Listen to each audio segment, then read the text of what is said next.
friends, this is Pranit.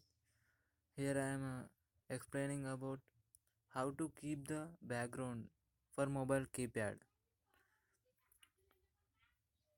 So first of all, open the settings and then go to the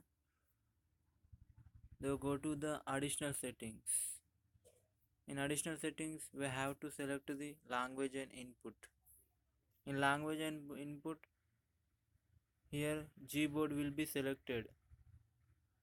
In Gboard, the theme will be selected. So here we can keep the background for mobile keypad. I am keeping the background. Here I am selecting the photo from albums. I am selecting this photo and keeping this is the background for mobile keypad.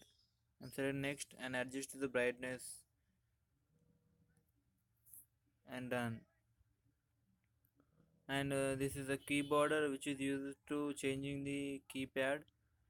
If you use OK and doesn't use OK, this is a different differentiation, and I'm applying the selected photo. Here I'll show the it is appearing or not. See here it will be selected. So by through settings we can keep the background for mobile keypad. Thank you for watching.